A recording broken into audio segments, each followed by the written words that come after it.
الطلاق مرتان فإمساك بمعروف أو تسريح بإحسان ولا يحل لكم أن تأخذوا مما آتيتموهن شيئا إلا أن يخافا ألا يقيما حدود الله فإن خفتم ألا يقيما حدود الله فلا جناح عليهما فيما افتدت به تلك حدود الله فلا تعتدوها ومن يتعد حدود الله فأولئك هم الظالمون رب اشرح لي صدري ويسر لي أمري واحلل عقدة من لساني يفقه قولي فالحمد لله والصلاة والسلام على رسول الله وعلى آله وصحبه أجمعين ثم أما بعد السلام عليكم ورحمة الله وبركاته. Now we're coming to, just basically the wrapping up of the divorce case. Just the final commentary. And though there's a lot of fiqh in here, and I told you that I am not qualified for that, so I'll just refer to some social benefits of these ahkam. But if you really want to see, some of you are in that situation possibly, or you know someone who's in this situation, then this lecture does not serve to, as conclusive evidence for what you should be doing. You need to be speaking to an imam, you need to be speaking to a faqih, and not slap each other with lectures. Like, what Nouman said in this lecture, and that's why I hate you. And that's, don't do that. So, because when people when people want to use something against each other, usually the easiest weapon in the hand of a Muslim is like Quran and Sunnah. Just slap the other guy with an ayah, or slap your wife with this hadith or whatever, and declare your superiority. And that's really one of the most obscene ways in which our religion is used. It's abused. It's really abused, not used. Is that you're trying to one-up somebody in a case, and you're using the deen to do it. No, you should have someone, because you're biased in a case, right? You're one of the parties in a conflict. So you can't be the judge, and the judge will look at both and then fairly use the religion of justice. Because you're already in a biased position, you're not really in a position to be like quoting ayat and shooting them off at the other. Okay? So anyhow, الطلاق مرتان, that revocable divorce, as we talked about, occurs twice. فَإِمْسَاكٌ بِمَعْرُوفٍ, then take them back in, hold them back, meaning, okay, we worked things out, it's okay, I don't want to divorce you a third time, never going to happen again, I'm sorry, I don't even want to know what got over me, I wasn't myself, I promise, here's a new car for you, whatever, things work out. فَإِمْسَاكٌ بِمَعْرُوفٍ, take them back in a way that is ma'roof. I love this word, I'm absolutely fascinated by this word ma'roof. It is one of the most beautiful words in the Quran, ma'roof. It's what's in sarf, it's called an ism maf'ul. Ism maf'ul is basically a passive participle in English grammar. Now it sounds geeky, but the simple version of that is, a raw translation of ma'ruf will be that which is known. Literal translation would be that which is known or that which is recognized. That's literally what ma'ruf means. Now the question is, that which is recognized by who? Like if I recognize you, then I'm the one that recognized, right? But when Allah says that which is recognized, it's not just limited to that which is recognized by Allah, that which is recognized by Islam, that which is recognized by you and me. It's actually that which is recognized by both parties, that which is recognized by their families, that which is recognized by society to be the decent thing to do. So there are certain societal norms. There are certain societal norms that everybody recognizes that's the normal thing to do. And a departure from that is weird. I'm talking about within the hudud, within what Allah considers permissible, there are norms. There's something that's acceptable, that's decent, and something that's cheap, something that's inappropriate, something that's out of line. You can't quote an ayah about it, but it's against the ma'ruf. It's against the ma'ruf. So take her back, you can take the wife back, but take her back with ma'ruf. In other words, what is known to be a healthy relationship between husband and wife. Everybody knows what, it's not rocket science. You don't have to have ayat revealed to you to teach you what a normal relationship between a wife and a husband is supposed to be. That occurs naturally. The parameters of it are taught, but within those parameters, what life is supposed to be like, what the relationship is supposed to be like, the friendship that is supposed to be there, the constant communication that's supposed to be there, the courtesy and love that's supposed to be there. That goes without saying, that's obvious.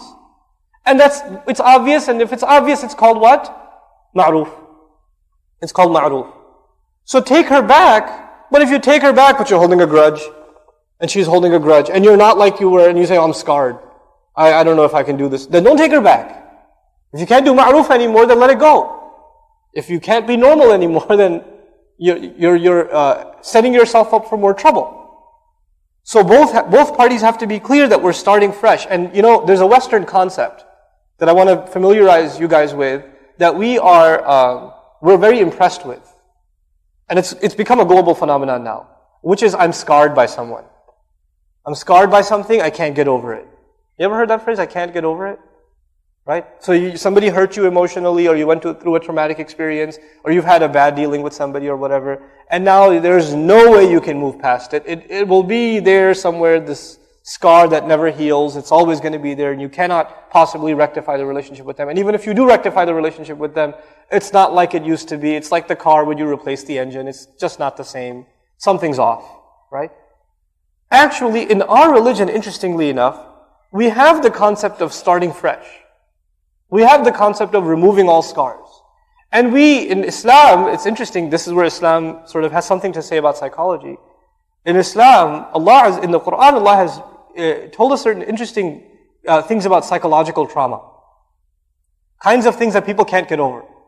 And Allah says, for the strongest believers, and for the most sincere in faith, Allah can heal them emotionally, and Allah can patch them up in a way that humanly wouldn't even have been possible for them. So when a disbeliever says, I can't get over it, or it's not letting me go, Allah's answer to that is, that's because you don't have Iman, and Iman would have allowed for divine intervention to heal your heart. That is possible in Islam. And you're back to strength.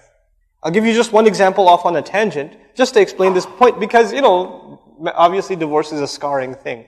It's not an easy thing to go through. It is damaging to the heart, right? And if twice major conflict in the household has happened, where, a talaq and, she's gone, and then she comes back, all this drama with the in-laws, and she comes back, and 5 months later, talaq again, and she's gone again, and now she comes back again, and you're like, no, we're back to normal, just like the first day I married you. This is where everything's clean again. Well, how do you get everything to be clean again? If that is really your intention, right?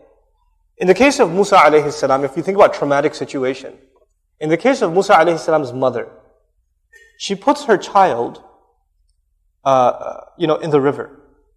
She puts her child in a river. Now, many of you are fathers here, and many of you know that there are three things that make a really interesting combination. There's mother, there's baby, and there's water. Right? These three things have a really interesting mix. So your wife will fill the tub for your child to take a bath, but how much? Like half an inch? And the baby's sitting there like, come on, Ma. My rubber ducky can't even float in here. Well, what's up? Because mom's terrified of what? Water. Baby goes a little close to the swimming pool. What happens to the mother? She turns into an Olympic athlete. You haven't seen a tackle like that before, in sports. Natural instinct. There's a terror of water with babies. It's a fear. You even go to a lake or whatever, and you just take the baby. You're the husband. You take the baby. You take him a little bit into the water, and who goes crazy? No, tired. Oh, bacha, my baby. No, stop. A wife, a mother, knowingly putting her child in a basket. And is this basket like tested for waterproof? Like has been done some dry test runs across the river before? No. It's a basket. It's a tabut. It's not, these things aren't designed for, water navigation. And what would give this woman the emotional strength to be able to put her child in this basket and put it in the river? And it's one thing that it's in the river, but it's tied up and it's right there and she can pull him back out when the trauma is over. Allah says, Alqihi fil yam. Throw him deep into the river. And the river, of course, it's a river, so what does a river do? Sails it away. So now the child is out of the mother's sight. Now, I can't understand or imagine any mother going through that and keeping her sanity. I can't imagine it. I don't see how that works. Any previously sane mother, that is, putting her child through that and keeping her sanity. Allah says that she became emotionally paralyzed. You know what the word farigh means in Arabic? Farigh is not like farigh in Urdu. Main farigh baitha hu. That's not farigh in Urdu. Farigh in Arabic means empty. Empty. وَأَصْبَحَ فُؤَادُ أُمِّ مُوسَى فَارِغًا. Musa's mother's heart was emptied out. She became emotionally paralyzed. Like, you know when somebody hears traumatic news and you go like this and they don't even blink? That was Musa's mother. Radiallahu anha. Farighan, paralyzed, can't think. Completely overwhelmed by the emotional state. If you want to say somebody's going through an emotional trauma and they're traumatized, that's the scene. And that's captured in the Quran. وَأَصْبَحَ فُؤَادُ أُمِّي مُوسَى فَارِغًا إِنْ كَادَتْ لَتُبْدِي بِهِ لَوْلَا أَرَّبَطْنَا عَلَى قَلْبِهَا.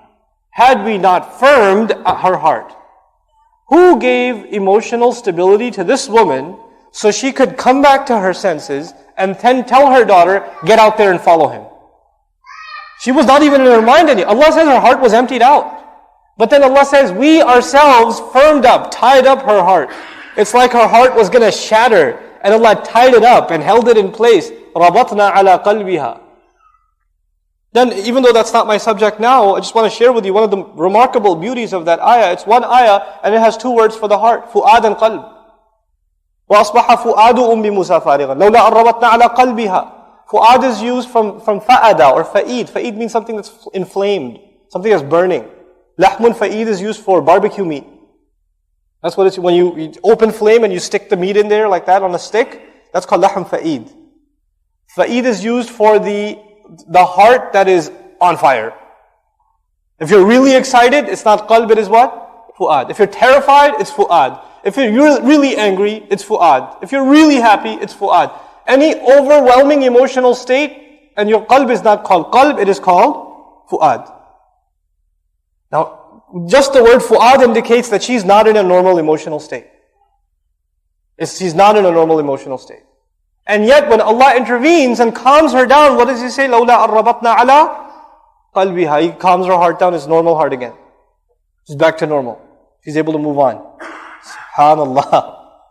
Subhanallah. How Allah heals hearts. لِتَكُونَ مِنَ الْمُؤْمِنِينَ. So she could be from those who truly can be from people of faith. She could really have faith. I bring this up only because I say, doesn't matter what kind of psychological trauma, doesn't matter what kind of traumatic event in the past.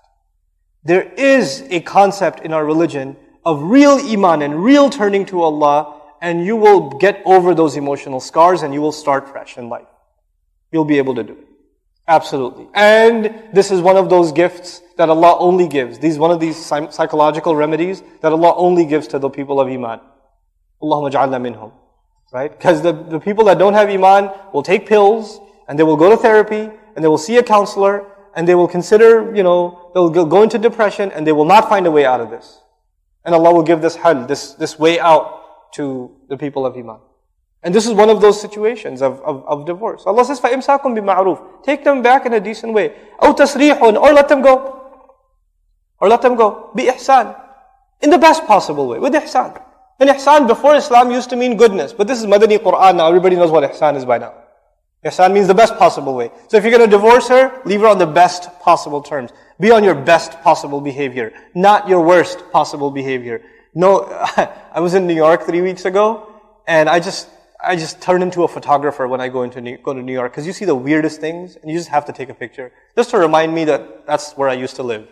Right? So I see a picture at a bus stop. It says divorce, $2.99. Husband's signature not needed. I had to take a picture like this. That's pretty epic. You stop at a bus stop and you're like, hey, this is a good time to call. Nobody thinks of divorce as something pretty. They say, I had an ugly divorce, right? Allah says, if you're going to have a divorce, then have it with ihsan. Man. And even ihsan in Arabic, not just because Islam came and made it a spiritual term, right? So ihsan is to Allah. But ihsan in the Arabic sense is ahsana ila fulanin. Falahu ihsan ila nas. So he's got ihsan to people. He's good to people. When someone's good to you, we say, someone's good to me, ahsana ilayya. Someone's bad to me, asa'a ilayya. He's bad to me. Ahsana ilayya is the opposite. He was bad to me. Asa'a ilayya. Ahsana ilayya was good to me. So Allah says, tasrihun bi ihsan means two things now. It means one, as you let her go, recognize Allah is watching every step, and so you best be on your best behavior as a Muslim. And as you're letting her go, be good to her. Be good to her. أو تسريح بإحسان. ولا يحل. So now, ولا يحل لكم أن تأخذوا مما آتيتموهن شيئا. It's not halal for you to take whatever you had given them of anything. That ring I gave you is when I loved you. I hate you now. Give it back. I need a refund. That was a love ring. It's gone. Say goodbye to it. You know, when I bought that TV, he was trying to like rip out the TV before she comes with her pickup truck or with her like, moving truck to get her stuff. They're like, let me break her stuff before she takes it. Send a message. Everything you gave to her is hers. And you can't take anything. Shay'an. Shay'an. This word is aqal shay yumkin. Right? The least thing possible, we say shay in Arabic. A little something. So what do you have to do if you have ihsan? You have to sweep the house for what might be hers. You have to sweep, is this mine or her? I don't know. Whose sock is this? It goes in her box. Whose penny is this? No, go through the couch. You're like, okay, it's hers. I'm not sure if it's mine or hers. So it's hers. Because I don't want to be standing in front of Allah on Judgment Day with a shay left in my house that was hers. And Allah says, how come you have it? That's the level of ihsan we're supposed to have. إِلَّا أَن يَخَافَا أَلَّا يُقِيمَا حُدُودَ اللَّهِ. Now this is where the fiqh takes over. Unless they're both afraid that they're not going to be able to maintain the bounds of Allah. And ulama have talked about what does that mean if both of them have done something religiously unacceptable. And so this like giving of the gift or not being able to take the gifts, there may be some penalties in place. And that's something you want to talk to fuqaha about. I won't delve into that, inshallah. فَإِنْ خِفْتُمْ أَلَّا يُقِيمَا حُدُودَ اللَّهِ. And if you're all afraid that these two husband and wife are not going to be able to establish the bounds of Allah. That is the other, just a rhetorical thing, and I'll end the dars, inshallah ta'ala. We won't finish the ayah. Just, what does Allah mean by أَن يُقِيمَ حُدُودَ اللَّهِ? For a husband and a wife. Hudud is usually used in our common discourse for the penal code of Islam. Right? So, the crime of murder is, life, eye for an eye, etc. That's the hudud. That's from the hudud. The punishment of zina is from the hudud. These penal codes are the hudud of Allah. But what is Allah saying here? What are the hudud of Allah? Allah actually uses very strong terminology for every aspect of marriage. It's interesting. Right? So the kinds of terms you otherwise see in like really big political, social, economic kinds of spheres, Allah will use those kinds of terms and thick, heavy terms when it comes to pretty much every dimension of marriage. So when it comes to the rights of the husband over the wife, and when it comes to the rights of the wife over the husband, they have also been depicted in this ayah and in light of this passage as hudud Allah. The bounds set by Allah. The hudud. What does Allah say about His hudud? تِلْكَ حُدُودُ اللَّهِ فَلَا تَقْرَبُوهَا فَلَا تَعْتَدُوهَا. Those are the bounds set by Allah. Don't go near them. Don't graze near that fence. You'll tip over. Don't go there. Don't even go near violating the rights of your wife. Don't even go near violating the rights of your husband. We have to have ihsan towards our spouses. And that's really the spirit of the word hudud here. That they're not able to maintain the hudud of Allah. Why? Because when we're not the best to each other and our standards to our wives drop, then it's easy to transgress those bounds and end up doing wrong to them. And obviously the people that are under us, the people that live under our roof, the people that, that sleep in our beds, these people, we have so much authority over them. We have so much control over their lives. Even if we're living in a modern feminist society, our finances are mixed together, our food is mixed together, our daily lives are mixed together, intertwined completely. Then we have more opportunity to do wrong to them than anybody else. We have a daily opportunity to do dhulm against our spouse. We do. So watch out for those hudud. Be really careful with those that are closest to you. Because those are the easiest ones to wrong. It's easy for me to be good to you and you to be good to me. We see each other once a week. Easy. No, not the students. I see you guys. Right? It's easy. If we go on a road trip for like 20 hours, we did a short road trip, but if we did a road trip for 20 hours, we'll get on each other's nerves. Somebody starts getting on somebody else's nerves. It happens. People like each other until they're roommates. And they don't like each other. Things come up. Who are you real roommates with? Your wife. Right? So the easiest one to wrong, and this goes for the wife too. Because yuqima, the muthanna is used, so it could be she's the fa'il and he's the maf'ul, or he's the fa'il and she's the maf'ul. Either way, they're not abiding by the limits set by Allah. Then in those cases, there's no harm, and there are some exceptions made. We'll talk about those exceptions inshallah ta'ala in another halaqah. Barakallahu li wa lakum fi al-Qur'an al-Hakim, wa nafa'ni wa iyyakum bil ayati wa dhikr al-Hakim. Wassalamu alaikum wa rahmatullahi wa barakatuh. رب اشرح لي صدري ويسر لي أمري واحلل عقدة من لساني يفقه قولي فالحمد لله والصلاة والسلام على رسول الله وعلى آله وصحبه أجمعين. Once again, Assalamu alaikum wa rahmatullahi wa barakatuh. We're in ayah number 229.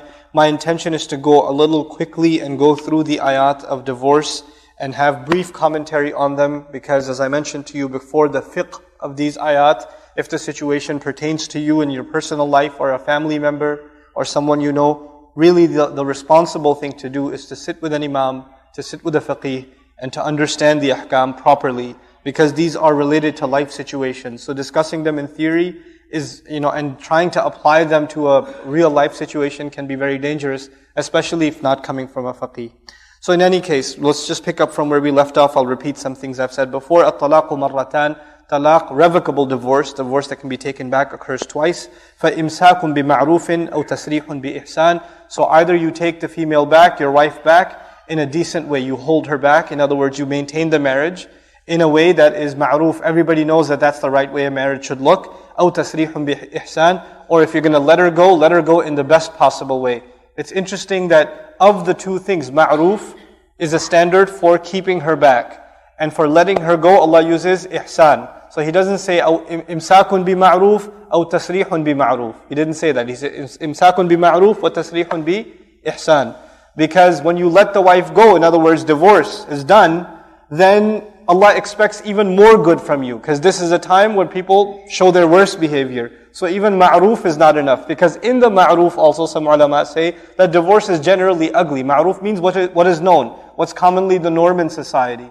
And in the norm, it may be that divorce gets pretty bad. So Allah says that's not good enough. In taking her back, yes, there are some known standards of what a good marriage is like. But if you're going to let her go, show ihsan, show the highest standards of goodness, be good to her and recognize the presence of Allah. وَلَا يَحِلُّ لَكُمْ أَن تَأْخُذُوا مِمَّا آتَيْتُمُوهُنَّ شَيْئًا.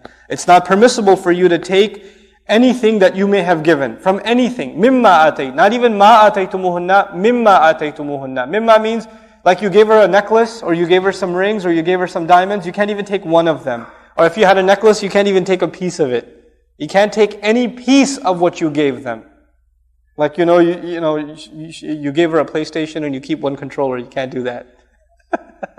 Don't take any part of it. Not even the cable, nothing. You gotta give it all up. مِمَّا آتَيْتُمُوهُنَّ شَيْئًا إِلَّا أَن يَخَافَا أَلَّا يُقِيمَا حُدُودَ اللَّهِ. Except if they're both afraid that they're not going to be able to maintain the bounds set by Allah, and we talked about that last time. فَإِنْ خِفْتُمْ أَلَّا يُقِيمَا حُدُودَ اللَّهِ فَلَا جُنَاحَ عَلَيْهِمَا. Then if you're both afraid that you're not going to be able to maintain the bounds of Allah, there's wrong on both sides or something like that, then you can come to some kind of negotiation, and there's no harm on either party, فِي مَفْتَدَتْ بِهِ, in whatever she gives up. So she can let some of it go and give it to him. If there was actually, clearly wrong done on her side too, and you're afraid of some complex situation, then in those special circumstances, there may be some exception possible. تِلْكَ حُدُودُ اللَّهِ فَلَا تَعْتَدُوهَا. Those are the bounds set by Allah. Don't cross them. Don't violate them. Don't trespass into the bounds set by Allah. The word hudud is very interesting because it's literally used for boundaries. It's used for boundaries or extent. And so literally Allah describes us like cattle that has a fence. And it says, don't cross the line.